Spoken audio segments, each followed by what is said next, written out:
You wanna fight me? Let's fight! I'm angry and I'm wet.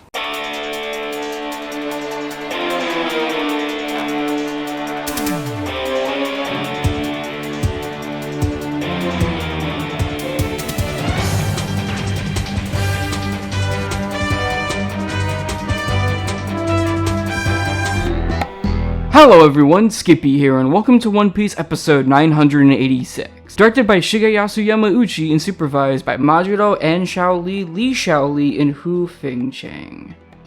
When the staff list came out for this month, there were two episodes that I was absolutely the most excited for. 982 for Megumi Ishitani and this week's 986, and there's a very good reason for it. As series director Tatsuya Nakamine's mentor Shigeyasu Yamauchi, who's known for some of the most famous episodes of Dragon Ball Z and series like Casshern Sins, is actually full on directing an episode this time instead of simply storyboarding one like he did on 939. So of course there was already reason enough to be looking forward to this one, especially after getting a look at the spacious action that his board seems to be delivering, but on top of all that, we also have some of the most interesting supervisors that the series has ever been graced with OG Webgen animator and famous character designer Majiro, and the folks over at Studio Massket who are handling animation for this episode that are both new and fresh to the series. Wrap that all up with the promise of animators like Fei Hung, who's worked on Jujutsu Kaisen and the recent Fate Grand Order Camelot movie being part of it, and we should be in for one hell of an episode that will kick off the main action of the raid hopefully flawlessly. So will episode 986 live up to its main staff and deliver a special episode? Let's turn up the fighting music and find out.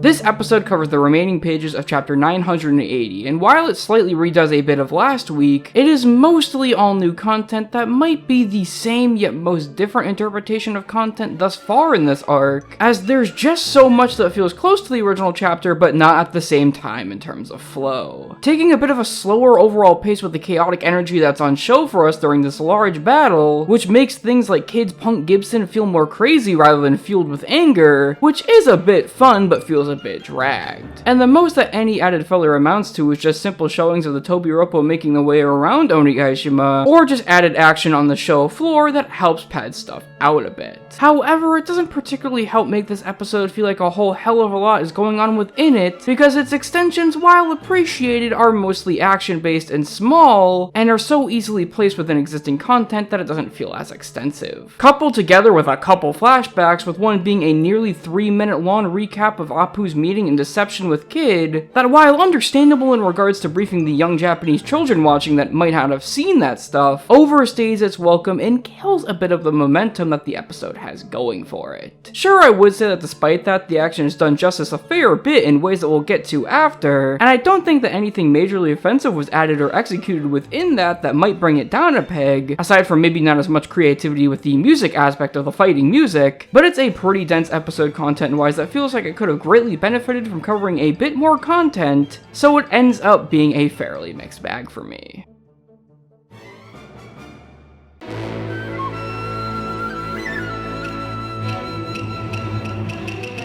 Shigeyasu Yamauchi's board is definitely the type of board that I'd call ambitious, but in ways that are both a negative and a positive to me. Because while it has its fair bit of absurdly cool imagery that's just dynamic and out there, there's also some shots that feel weirdly placed and crowded that don't make much sense, and when they try to do some cool and stylish angles, it ends up leaving a lot to be desired. It's a kind of on and off look that ends up being insanely consistent throughout the entirety of his work here. And while there's definitely a lot more of the former than the latter, it can become a bit distracting when one shot is chock full of what people know him best for directorially, and others feel like he was almost trying to fit too much into a single composition or was just spitballing ideas. Thankfully, it ends up being mostly dialogue scenes that are boarded this way, and the action gets all of that insanely spacious dynamic camera that does wonders for how it's portrayed, making it much more impactful just beyond the base animation, and when it comes to the lighting and overall compositing all throughout, it is as Yamauchi as it gets, with subtle yet not overdone gradients and carefully considered effects work, but it lacks a bit of a focus that I think would have given this episode a really consistently strong style and look, and not one that feels very sporadic within the quality of its shots. Like the adaptation, it certainly too ended up being a mixed bag for me all in all, but there is enough to look at and appreciate still that I'm not too upset about the end result, especially when the animation is taken into consideration.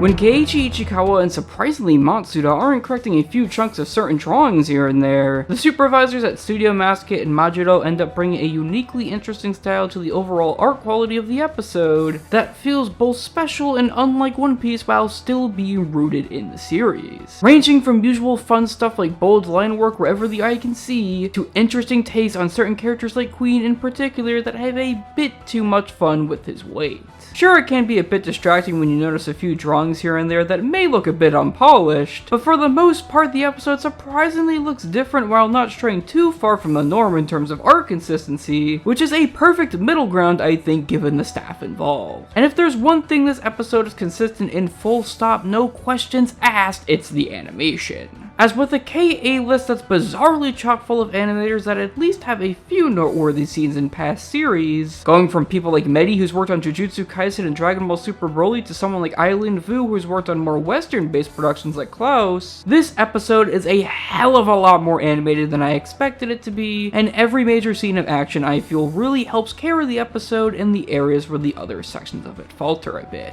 Using Yamauchi's interesting action board to depict some creative bits of animation that might not all hit in the same way, but are all good nonetheless in regards to kicking off this part of Onigashima on the right foot. It's got character, it's got spice to its movement and effects, and it's quite surprisingly one of the more stacked offerings in Wano in regards to the sheer amount of animators on it that are known for producing great animation. And it otherwise ends up helping an episode that is a bit flawed past the finish line at the end of the day. Yeah, I'm a bit disappointed by the fact that the adaptation and storyboards, while both having their strengths, were a bit lacking, and that sadly makes it so this episode isn't as strong as it really can be. But I do have to commend this episode no matter what for being a Sakuga fest of sorts that brings home the powerful action above all else, and for being an outsourced episode that surprisingly did more than I could have ever hoped for. It may be a mixed bag overall and not the best episode, but I do hope that Yamauchi and the folks over at Massket and more will get the chance to show up again sometime in the near future, because there's a lot of potential here that has yet to be unlocked by them, and I would very much like to see what they could do with later content that's under much better circumstances.